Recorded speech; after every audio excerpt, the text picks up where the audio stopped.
Once upon a time, in a building far, far away from Bertona, we find a professor in the psychology department.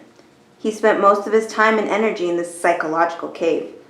Although this is a lonely life, one day 3 soon-to-graduate seniors journey to this mysterious office. Dun, dun, dun! Hello, is Dr. Kim there? Yes, students, it is I, Dr. Kim. And so the adventure began. The first question came from a young woman who asked the obvious opener, "What is your name?" Paul Youngbin Kim, Korean name given by his parents.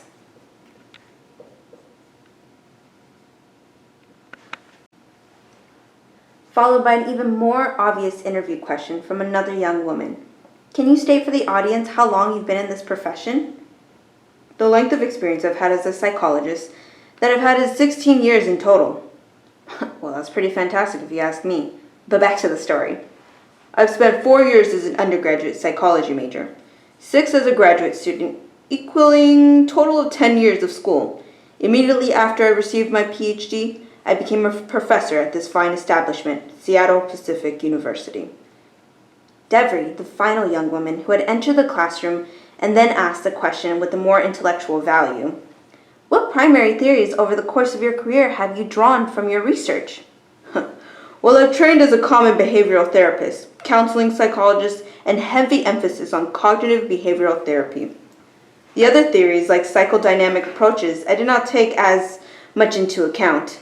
At this day and age, I trained as a CBT, and I've tried to incorporate the good of the other theories as well as psychodynamic and relational included.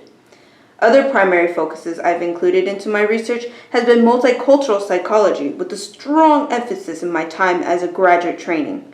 This theory can honestly be applied to anything. Now on to the next one. Jenna was more curious on his life choices. What different things influenced you on your choice of profession? How did you decide what you wanted to be? I grew up in the Philippines in a different cultural setting. I am a Korean by birth. Growing up in the Philippines, I went to an international high school. It was a majority white American school. Tight context was based on his Korean identity, but also he had complexities focused on other cultures.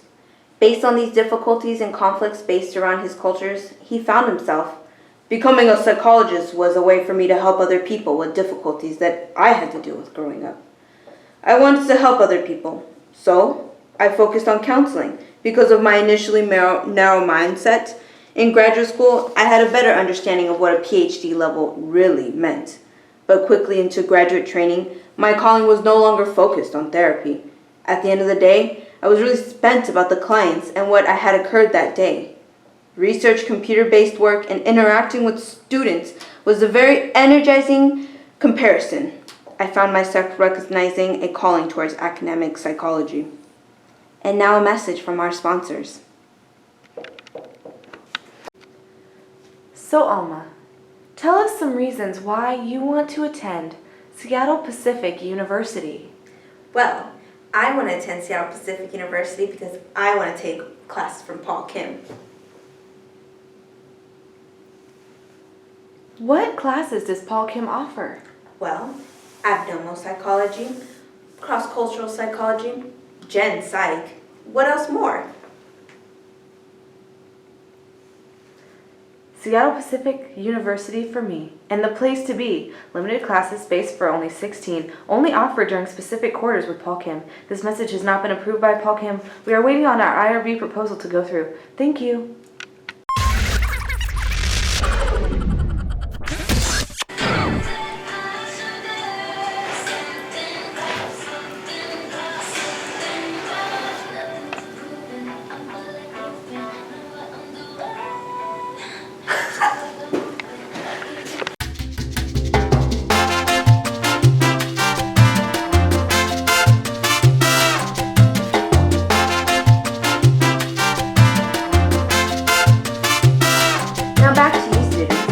Alma had a question.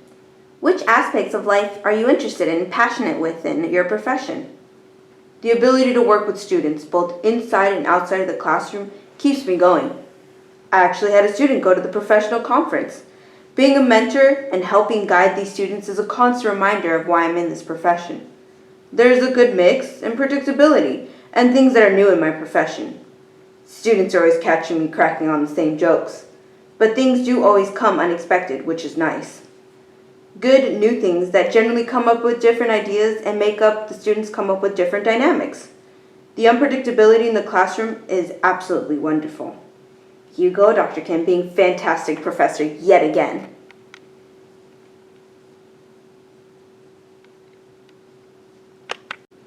Jenna, back at it again with the life choices. One person is my father. He was an inspiration and still is today because he was so radical, breaking the norm. I grew up in a poor rural area, and he didn't break free of that. Then I wouldn't be here, no doubt. I'd still be in that town. My father abandoned his family to pursue his education in the end of his junior high year. He did not settle for what was given to him. He was not sticking up for the farm life at home with his family. He was pursuing a greater call for his mind.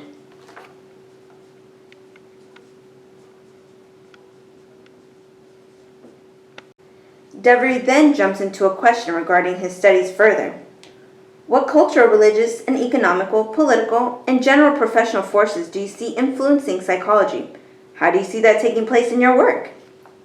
One big movement that is not a choice, but is a must, is multicultural context, and being able to work in such a diverse world. You cannot choose to engage in other cultures. It is impossible.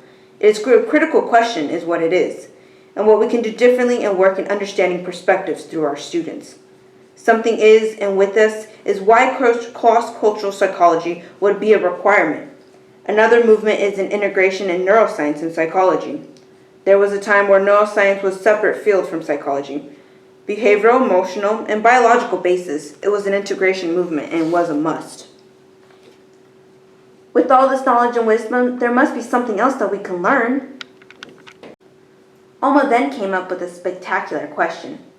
What life philosophies with which you were raised in and otherwise learned, and how did you use these different philosophies in your work?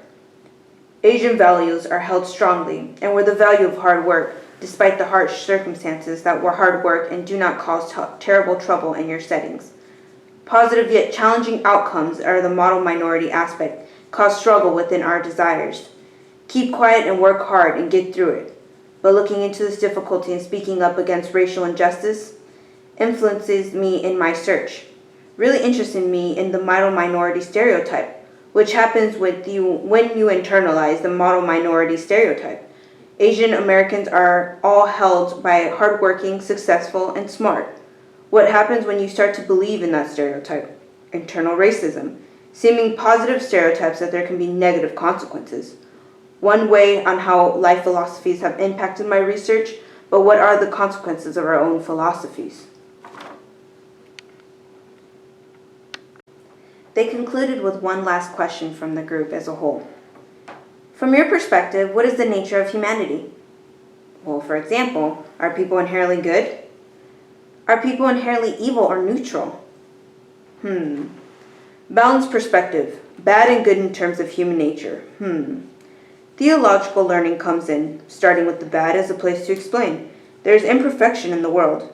Resonating with that with terms of how self and brokenness that have to be the starting point. As a person of faith, we have to recognize our falseness and imperfections. Many times we need to think about and reflect on God's goodness and that we are created in God's image. We are here to do God's work, to stop thinking about the bad, but to start thinking about what's good and what we can accomplish, that we are reflections of Him, and we have the ability to accomplish good within this lifetime. Thanks for watching the video, guys. We really appreciate you taking the time to listen to what we had in our interview with Dr. Kim, and have a wonderful day.